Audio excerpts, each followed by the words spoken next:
تم ہمارے بھائی سے ایسے بات نہیں کر سکتے۔ اگر تم نے اس لڑکی کو اپنا ہی لیا ہے، اس کا یہ مطلب نہیں ہے کہ تم ہم سے بدتمیز لہجے میں بات کرو۔ فہیم صاحب اور زمرد صاحب آگے آتے ہوئے کرخت لہجے میں بولے تھے، جب وہ ایک شان سے اٹھتا چل کر ان کے آگے آیا تھا اور ان لوگوں پر ایک حقارت بھری نگاہ ڈالی تھی۔ کیا آپ نے اپنے باپ کی وصیت نہیں پڑھی؟ کیا اس میں صرف آپ تینوں کے ہی نام تھے حویلی کے حصے میں؟ اگر آپ بھول گئے ہیں تو میں آپ لوگوں کو یاد دلا دیتا ہوں کہ ایک چوتھے شخص کا بھی ذکر ہے آپ کے باپ کی وصیت میں، اور وہ شخص میں ہوں جو اس حویلی کا 50% کا مالک ہے۔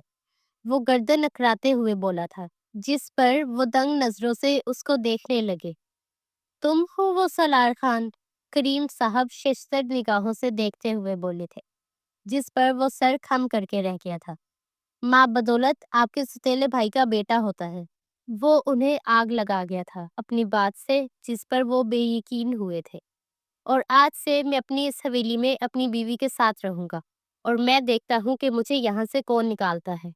وہ ان سب پر ایک ترچھی نگاہ ڈالتے ہوئے فجر کا ہاتھ استحقاق سے تھام کر اسے کمرے میں لے گیا تھا، ان سب کی نظروں کے سامنے، اور وہ بے بسی کے احساس تلے کچھ کہہ بھی نہ پائے تھے۔ کون ہو تم، اور ہم سب کو کیسے جانتے ہو؟ فجر نے کمرے میں آ کے اسے دیکھا تھا اور خوف بھرے لہجے میں پوچھ بیٹھی تھی۔ جب وہ بیڈ پر بیٹھتے اپنی ٹائی کی نوٹ ڈیلی کرتے اسے گہری نظروں سے دیکھنے لگا تھا۔ ویسے تو میں تمہارا شوہر ہوں، لیکن اگر تم میرا شجرہ نسب جاننا چاہتی ہو تو بتا دوں کہ میں تمہارے ستیلے تایا کا بیٹا ہوں۔ تمہارے اور میرے دادا نے چھپ کر نکاح کیا تھا پہلے، مگر اپنے بیٹے کو وہ نام نہیں دے پائے تھے، تبھی اس کو معاشرے کے سامنے نہیں اپنایا۔ انہی کی اولاد ہوں میں۔ مرتے وقت ضمیر کے ہاتھوں مجبور ہو کر دادا آدھی حویلی ان کے نام کر گئے، کیونکہ انہوں نے معاشرے کے سامنے کبھی ان کو اپنا نام نہیں دیا تھا۔ اب جب میرے باپ وفات پا چکے ہیں تو ان کے بدلے یہ حویلی میرے نام ہو چکی ہے، جس میں تمہارے باپ اور چچا بھی حصے دار ہیں۔ اس لیے تم فکر مت کرو، تمہیں اس گھر سے مرتے دم تک کوئی نہیں نکال سکتا، کم از کم جب تک میں زندہ ہوں۔ وہ اس کے سامنے کھڑا ہوتا ہوا گہرے لہجے میں اس کے بالوں کی لٹوں کو سنوارتے ہوئے بولا تھا، تو وہ کسمسا کر رہ گئی تھی۔ ہے تو ہماری ویڈنگ نائٹ، مگر اتنا بھی برا دلہا نہیں ہوں میں، اس لیے تم چاہو تو اپنے کپڑے بدل سکتی ہو۔ میں تم پر پہلی ہی رات کو ہی زبردستی نہیں کرنا چاہتا، وہ آرام دہ لہجے میں کہتے ہوئے اس سے بولا تھا، جس پر اس کی تشکر سے آنکھیں نم ہوئی تھی۔ میں آپ کا جتنا شکریہ ادا کروں اتنا کم ہے۔ میں آپ کو بتا نہیں سکتی آپ نے مجھ پہ کتنا بڑا احسان کیا ہے۔ وہ سسکتے ہوئے اس کے آگے آتے ہوئے بولی تھی، جس پر وہ نفی میں سر ہلا کر رہ گیا تھا۔ میں نے تم پر کوئی احسان نہیں کیا، صرف تمہیں اپنی بیوی بنایا ہے۔ اگر تم اسے احسان ہی سمجھتی ہو تو پھر اس کا بدلہ اس طرح اتارنا کہ بدلے میں تم مجھے محبت اور وفا دینا۔ اس کے علاوہ مجھے اور کچھ نہیں چاہیے۔ پیسہ دولت سب کچھ ہے میرے پاس، صرف وفا اور محبت نہیں ہے، وہی چاہیے مجھے بس تم سے۔ وہ اس کی ناک سے ناک ٹکراتے ہوئے بولا تھا تو وہ سرخ چہرہ لیے اسے دیکھتے ہوئے چھپاک سے واش روم میں بند ہو گئی تھی، جس پر وہ کہکا لگا کر رہ گیا تھا۔ انٹرسٹیڈ، وہ لبوں پر انگلی پھیرتے بولا۔ جب وہ اپنے آرام دہ کپڑوں میں باہر نکلی تب تک سالار خان اپنے ملازموں سے اپنا ڈریس منگوا کر تبدیل کر چکا تھا اور بیڈ پر لیٹا تھا۔ کمرے میں نیم اندھیرا محسوس کر کے وہ تھوک نکل کر رہتی۔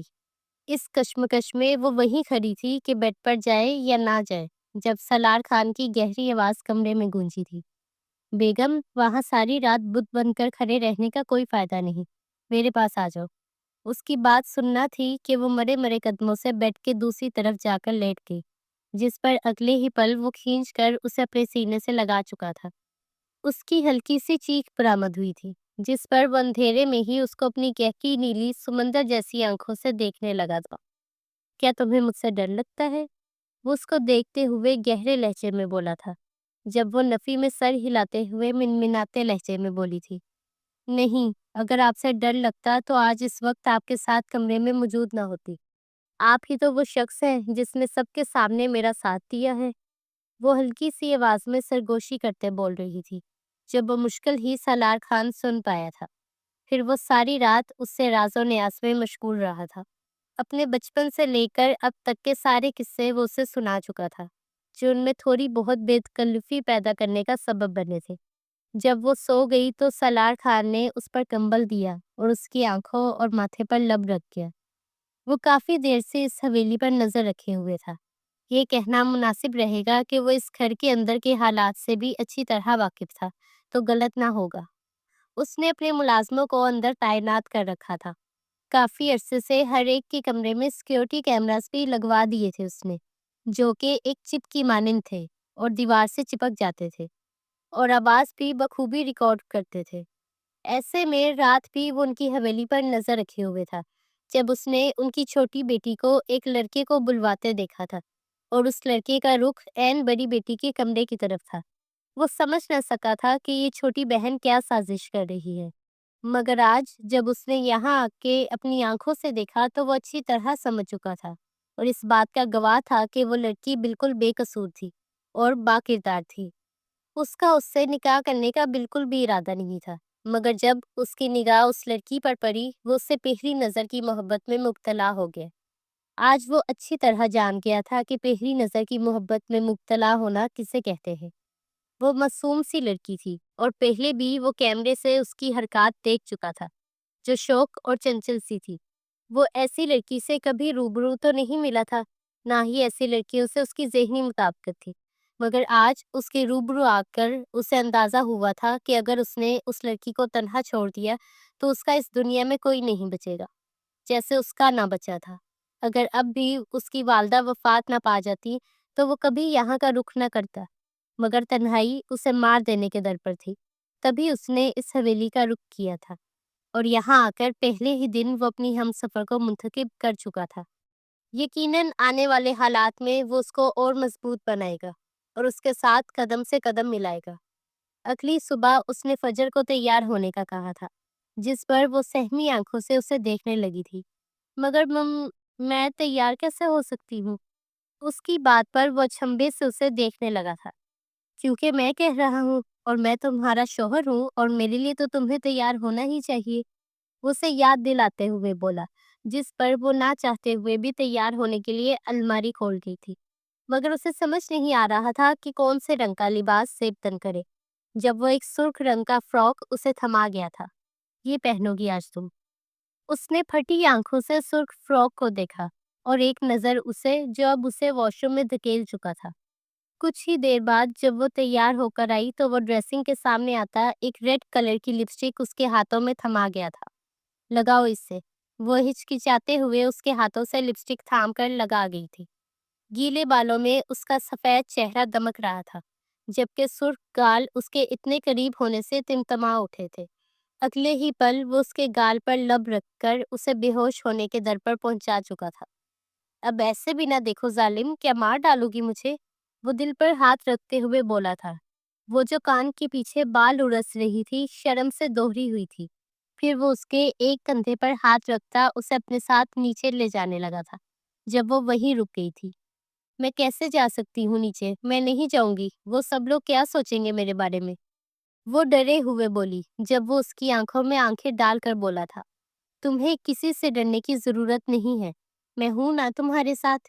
وہ اس کے ہاتھ پر لب رکھتے ہوئے اسے حوصلہ دیتے بولا تھا، جس پر نہ چاہتے ہوئے بھی وہ سر ہاں میں ہلا گئی تھی۔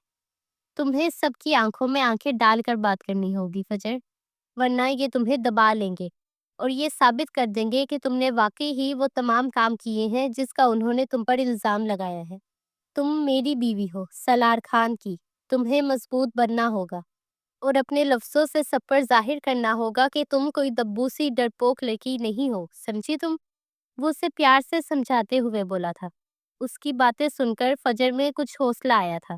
اس نے کچھ غلط تھوڑی کیا تھا جو وہ سب سے منہ چھپاتی پھرتی۔ وہ بھی گردن اکڑا کر اس کے ساتھ نیچے آئی تھی۔ جب ان دونوں کو دیکھ کر سبھی نفرت بھری نگاہوں سے فجر کو دیکھنے لگے تھے کہ یہاں کیا کر رہی ہے؟ صبح صبح اس کا چہرہ دیکھ لیا، میرا کھانا زہر ہو چکا ہے۔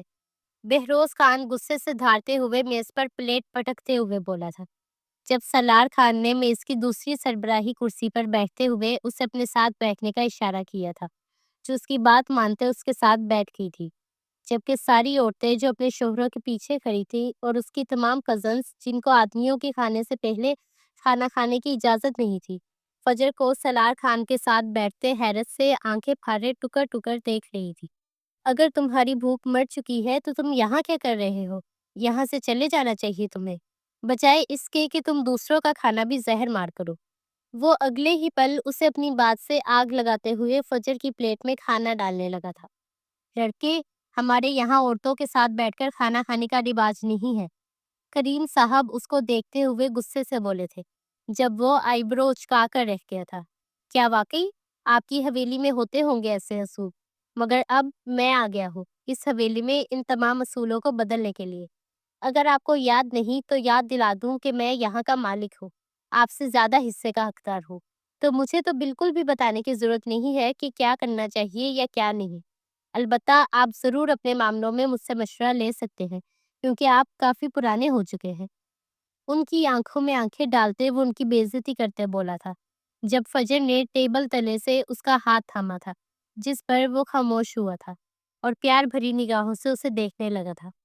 تم کیوں پریشان ہو رہی ہو جانم؟ ان کے لیے تمہیں پریشان ہونے کی ضرورت نہیں ہے، تم کھانا کھاؤ، وہ پیار سے اسے پچکارتے ہوئے بولا تھا، جب وہ ایک ایک لقمہ سلار خان کے ہاتھ سے لینے لگی تھی، جسے نور نفرت بھری نگاہوں سے دیکھ رہی تھی۔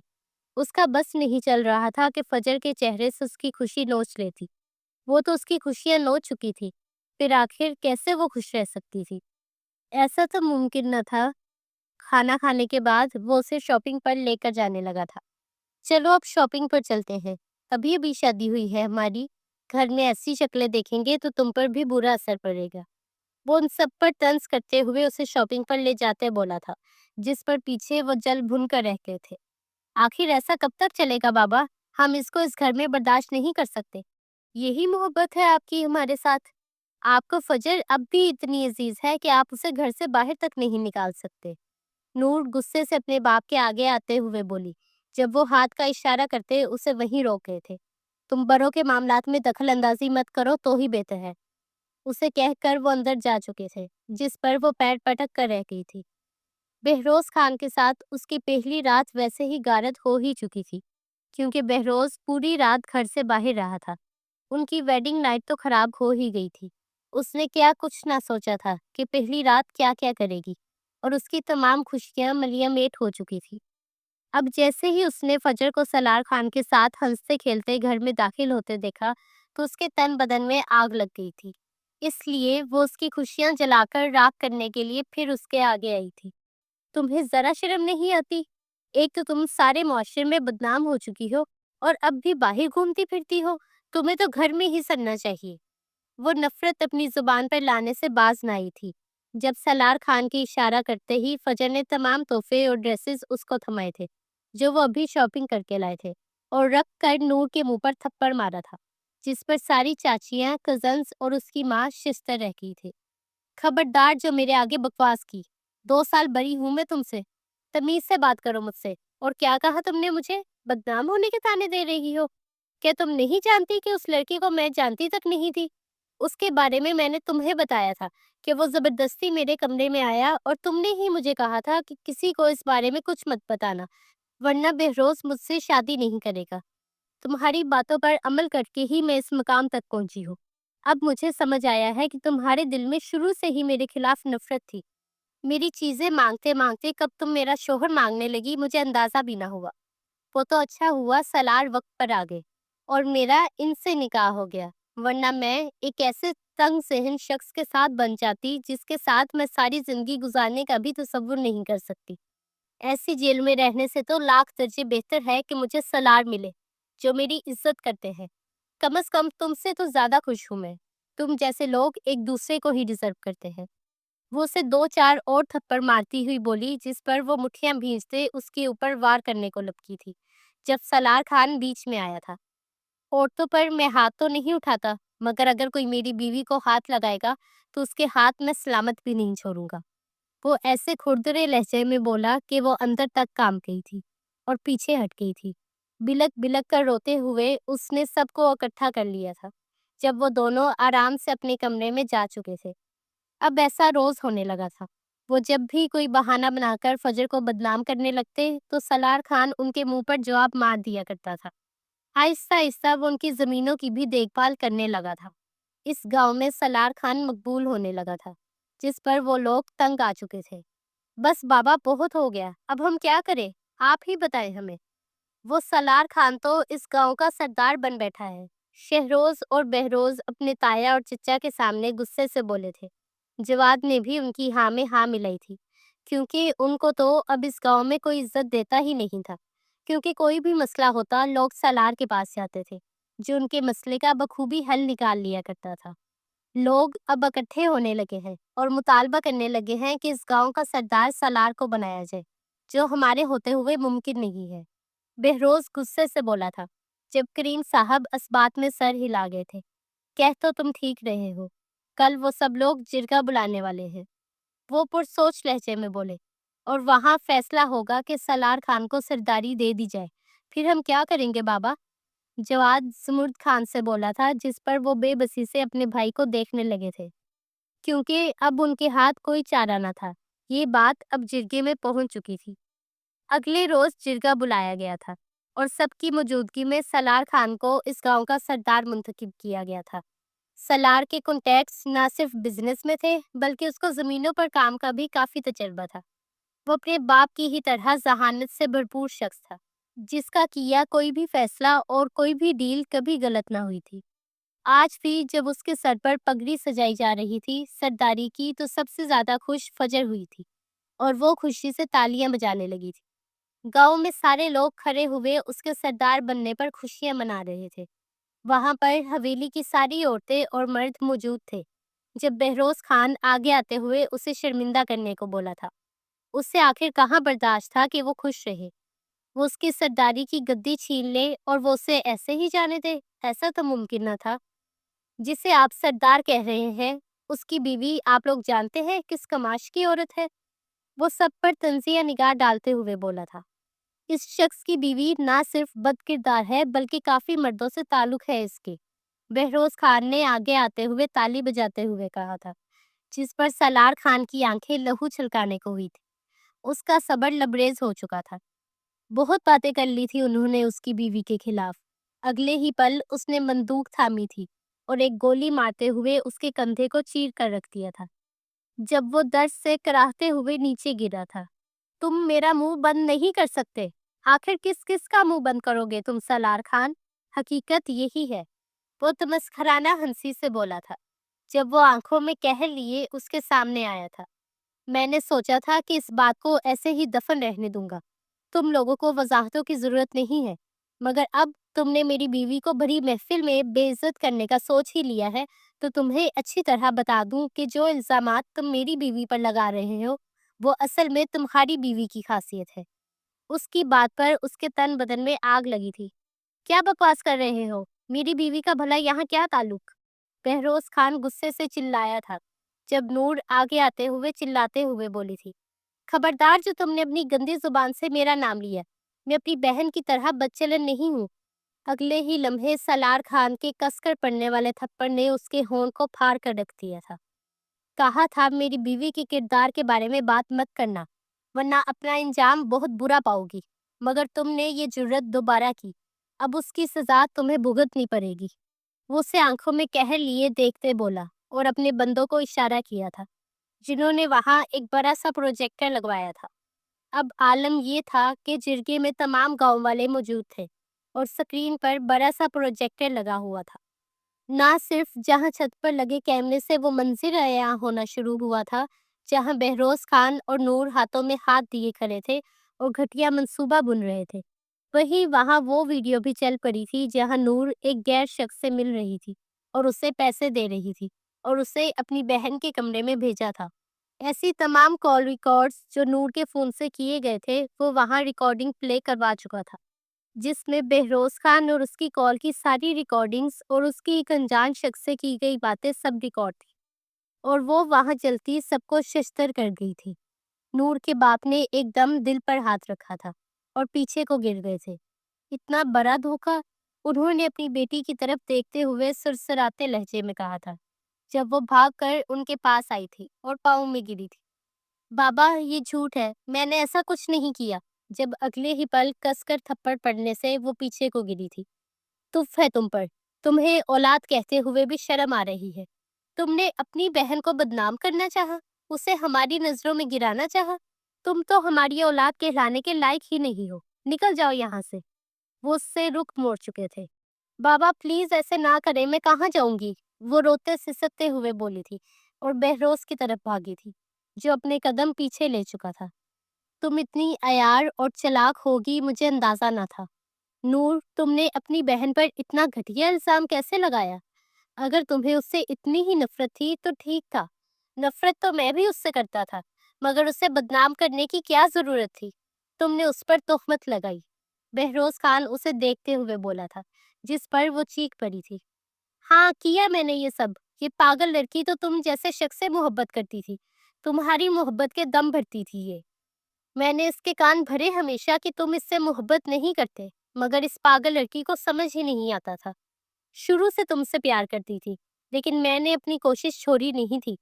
اس دن تمہاری باتیں سنی تھی میں نے بہروز خان، جو تم اپنے دوست سے کر رہے تھے اور کہہ رہے تھے کہ تمہیں اس لڑکی سے رشتہ نہیں کرنا، کوئی کمزوری ڈھونڈ رہے ہو اس کی، اس لیے میں نے تمہارا ساتھ دیا۔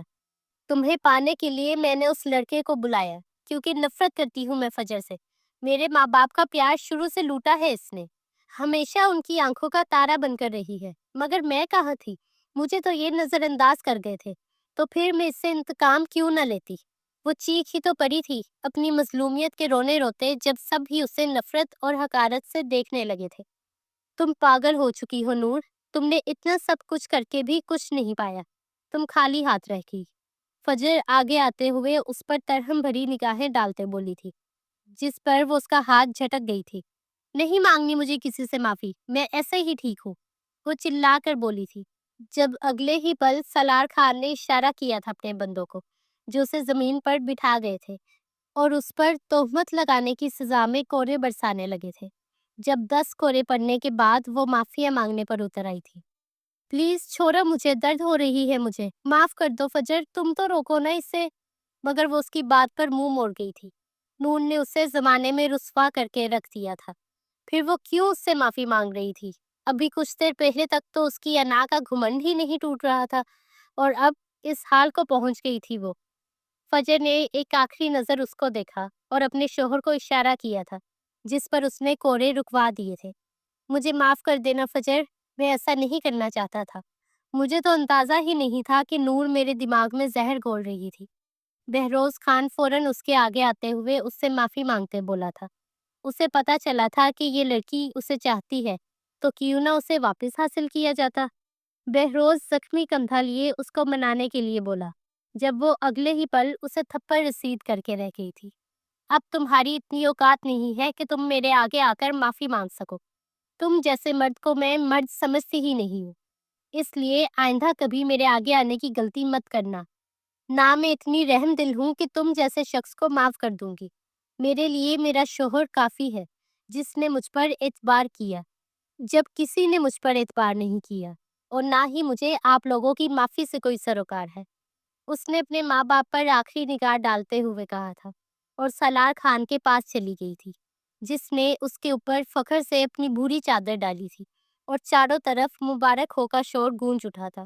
سردار کی سردارنی بھی بالکل ویسی ہی تھی، انصاف کرنے والی۔ اتنا سب کچھ ہو گیا، اس بیچ میں ہمارا ہنی مون تو رہ ہی گیا ہے، وہ اس کے کان میں سرگوشی کرتے بولا، جس پر وہ سرخ چہرے سے اسے گھور کر رہ گئی تھی۔ آپ بھی نا، وہ اسے کوہنی رسید کر کے رہ گئی تھی، اور دونوں کھلکھلا کر ہنس دیے تھے۔ اب خوشیاں ان کا مقدر بننے والی تھی۔